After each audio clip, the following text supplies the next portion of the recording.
Hi, guys. Thanks for stopping by. For those of you who are subscribed, thank you for doing so.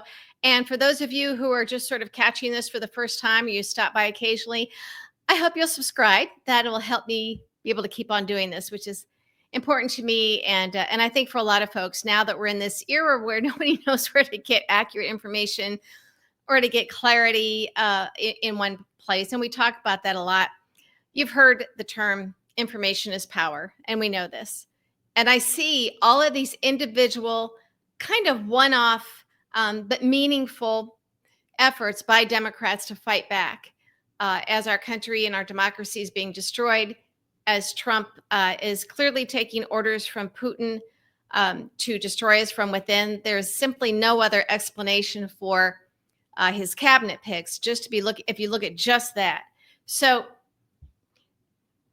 that type of information, it's kind of like looking inside of this. When you peel away the layers, you understand that Trump doesn't think these are the best people. He doesn't think RFK Jr. is the best person to run HHS. He doesn't think Pete Hegseth is the best person to run the Pentagon. He doesn't think Tulsi Gabbard is the best person to be our director of national intelligence. He doesn't think that Dr. Oz really should have a spot on the cabinet. He just doesn't. But it all does seem designed to destroy the United States of America by putting in these dangerous gadflies, these people who have mental illnesses that cause them to have some of these beliefs, people with drinking problems and drug problems, and serious moral and ethical problems, to the point where they're not quite right in the head. That is by design. And no, I don't think that Trump did this on his own. For everything that he did, where he screwed up pretty badly and was the worst president in history the first time he was president, he didn't do this. He didn't do this. Now, at that time, he was mostly surrounded by establishment Republicans. People in Washington never wanted him. They would be the establishment. But they went along for the ride. Some were there to try and keep him in check. Some were just trying to maintain their positions as the cog in the wheel, keep their lobbying gigs, their position in Washington and the country club and whatever. But still, Trump didn't have these batshit crazy cabinet picks. He had horrible people in some spots. There's no question about that. But now it's all the Mike Flynn types, Everybody is. It was like trying to find the worst person in the world if you were trying to destroy the United States within. That should tell any thinking American, any thinking person around the world, that Putin is calling the shots. And of course, working with Elon Musk. Okay. These cabinet picks were chosen by Putin in order to fulfill the long-held mission of Russia, which is to destroy the United States from within without firing a shot. And it's working. It's working. Trump didn't pick these people. Trump, I don't believe, is running the country. Trump is a puppet of Vladimir Putin, for real. Hillary told us this, but now it's for real, because now they had to cut the deal. See, before it was, we'll cheat, get you in office, you're going to help us out. And he did. And we know from the Mueller report what happened. And we know from a lot of things what happened. We even know what happened after that ABC producer called the Trump team, the Trump campaign, a 501 on election night, because he had just gotten the secret media consortium exit polling. And he told them they lost and where. And over the next few hours, 77,000 votes perfectly distributed among those three battleground states that at 501, Trump was losing. And it put him just over the line, just over the finish line for the Electoral College. The chances of the way they were distributed of that happening were almost impossible. Now, remember, Manafort had given Kalimnik, which is the same as giving it to Putin, internal campaign polling data sometime earlier. So they knew where it was going to be vulnerable, where Trump was vulnerable. So they knew where to be prepared to act on election night. And I believe they did. I think everybody knows they did. Okay. But now we have a situation where Trump was heading to prison. This looked to be happening. So while they simultaneously were able to work on Merrick Garland to slow roll this or do nothing, to give Trump enough time so he could say he was going to run, he immediately became the presumptive nominee and got all the accoutrements that go along with that. And Merrick Garland let it happen. Okay. Well, as we know, Elon Musk and Vladimir Putin had to do a lot more this time to get Trump across the finish line because we had perfected so many things to help prevent this from happening. Elon Musk, by this time, was all in and had better tools than Putin, but good tools for Putin to work with. So now Trump owes them even more because they kept him out of prison. So he says, fine, make me an oligarch too. We'll do it with this meme coin stuff, these secret accounts that have no accountability. People could just dump money in it. Foreign entities, companies bribe me. Because those tariffs, strictly the president's call. He doesn't have to go through Congress. He can make exemptions for people for a price. See how this works? And basically, he's supposed to golf. So I think that when Elon Musk's little boy, one of his 12 kids, was sitting there and said to Tucker Carlson, we have SpaceX. We can do whatever we want. He was quoting his father. When he was in the Oval Office, he looked at Trump and he's like, shush, shush, tell him to shush his mouth.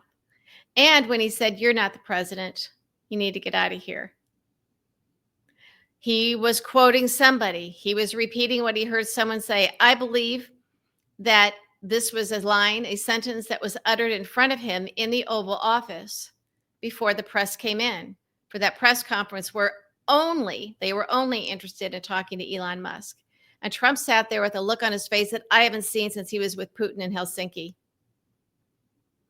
Totally dominated. Okay? So did Trump look at Elon Musk and say, you're not really the president. You're not the real president. Need you to go. Or did Musk look at Trump and say, you're not the real president. I need you to go. But that little 4-year-old boy didn't come up with that line on his own. He just heard it. He had just heard it.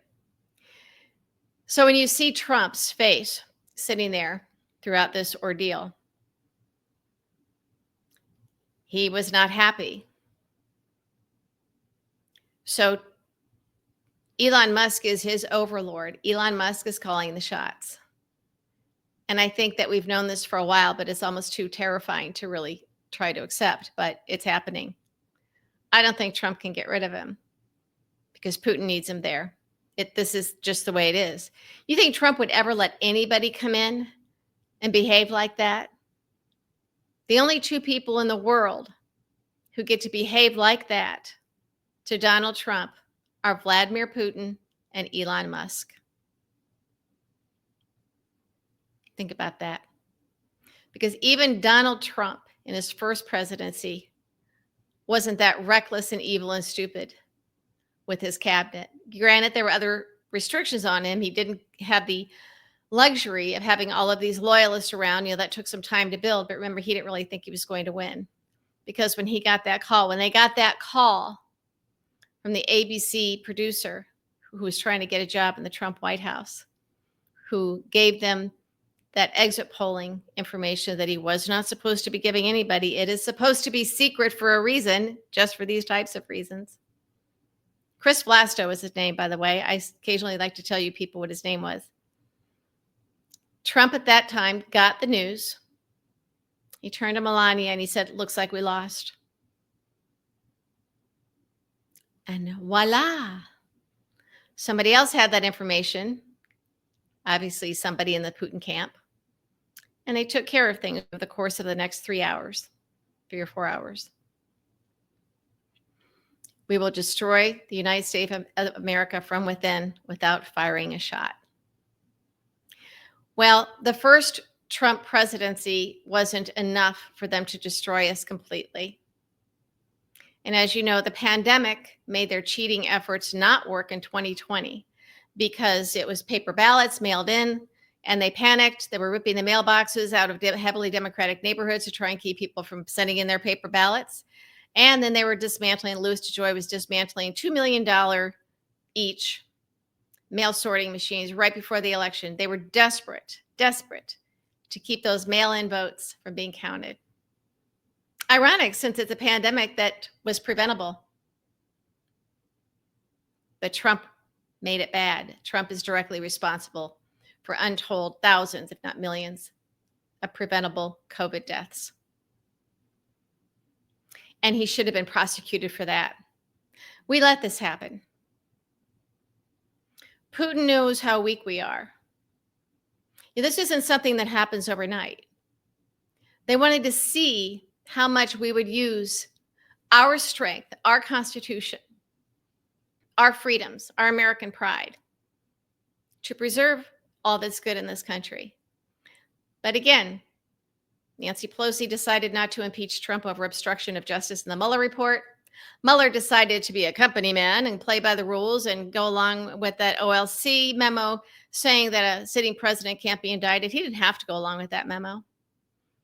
Nobody took Barr to task when he lied about what the Mueller report said.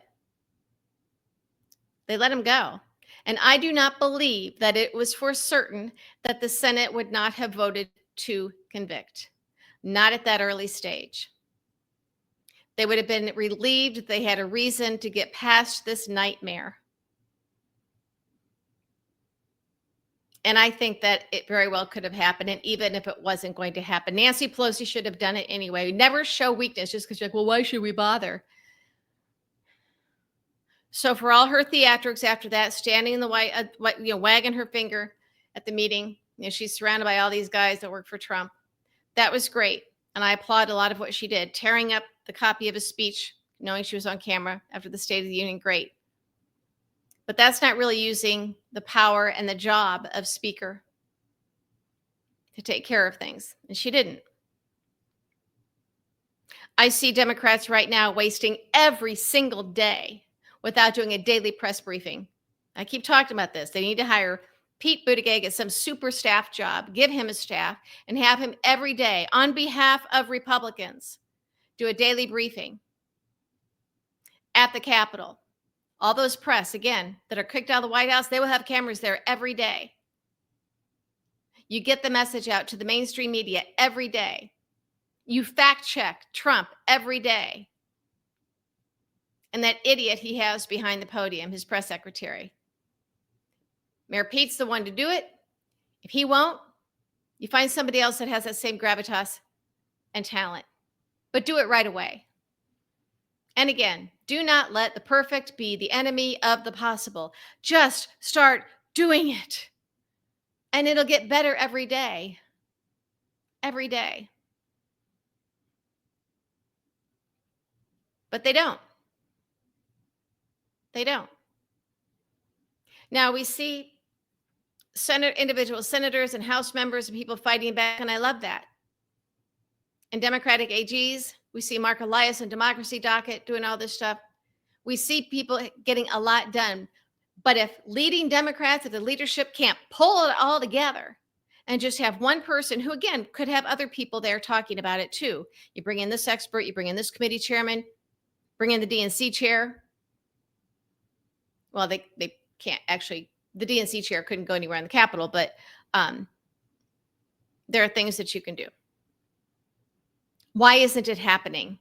And if the Democrats can't get their act together to do this one simple thing that I'm suggesting, then I really fear for this country. I worked on Capitol Hill for many years as a communications director in leadership, and I was an RNC spokesperson back in my Republican days when they still allowed rhinos like me around. I've run campaigns, and I taught political communication strategy at the Graduate School of Political Management at George Washington University for like 5 years. They can listen to me. And as you know, I was a TV pundit, logged in about 2,000 segments on TV over the course of 17 years, and I've been a columnist. I have been immersed in this, and I am in shock that Democratic leadership are acting like they didn't know this was coming. They weren't aware that this could happen. They're acting like it's some big freshman member of Congress who just found his or herself in, by surprise, and they're still trying to get their sea legs and figure out what's going on. We are talking about saving our country. We have Democratic leadership offices that know how to do this, and if they don't, they better learn. I am happy to go walk them through it. And you don't need a bunch of bureaucracy and a bunch of meetings to do it. You really don't. Simple, clear, smart. But waiting, it'll be too late. It will be too freaking late. And they're failing us a lot. Putin is behind all of this. Again, these cabinet picks, this did not come from Trump, unless he hates this country so much that he wants to purposely destroy it on his own, because this is designed to destroy the country. And while I think that Trump is evil and he's an idiot and he's a rapist and a thief and a con man who's cheated at everything his entire life,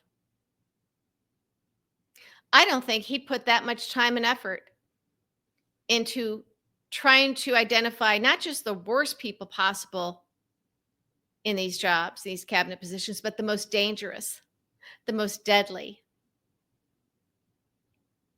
and people who are already compromised. So I do think he wants to find people that he already knows are crooks and thieves and criminals and addicts, because they will obey his orders. They will not independently work on behalf of what's best for DOJ or the Department of Health and Human Services or the State Department. Rubio is a total tool, but they needed somebody that at least has some shred of credibility out there. But even Rubio is sitting there with his mouth hanging open when Trump starts talking about this stuff, much like Susie Wiles, as I've mentioned before, his chief of staff, when he starts talking about ethnic cleansing, we're going to clean it out. He purposely used the language, clean them out, clean these people out. He knew it meant ethnic cleansing. This wasn't just some silly slip of the tongue. And he didn't, a lot of people have said, oh, sometimes Trump just, if he says this stuff that's outrageous that he thinks up on the spot. No, it was always the plan.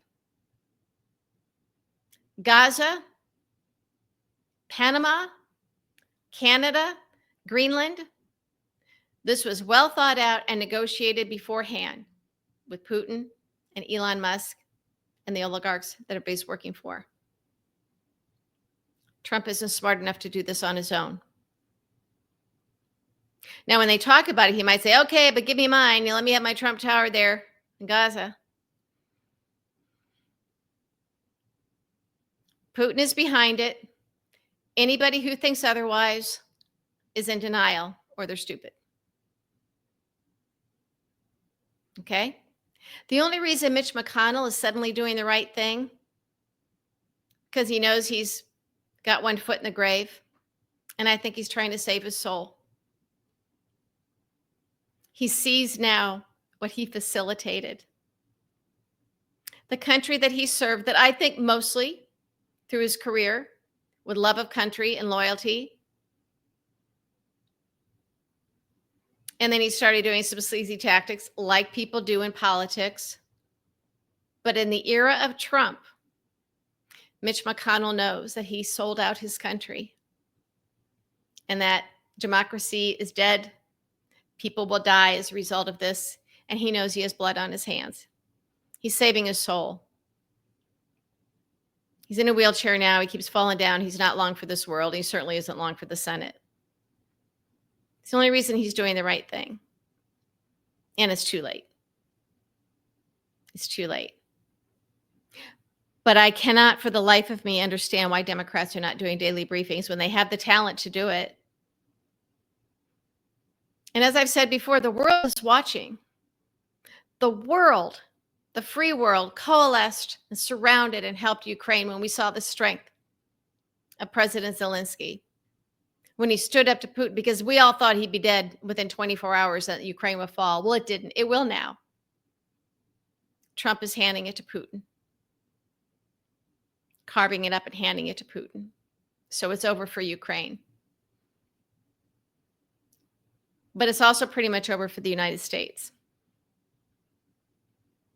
And I do not want people coming at me saying, oh, but all this infighting and, circular firing squad, this is all we have now. When you are in the minority, communications is the only thing you do, because you can't do policy. This is all they have. What are they waiting for? What are Democrats waiting for? I don't get it. I don't get it. This is how I felt all through the Garland years, the Merrick Garland years. Like, what is he waiting for? And we still don't have the answer. And that's what this feels like. Democrats not doing daily briefings feels like Merrick Garland dotting the I's and crossing the T's. Remember that? Yeah. But Putin is in charge. And Elon Musk is the guy. And here we sit. Oh, well.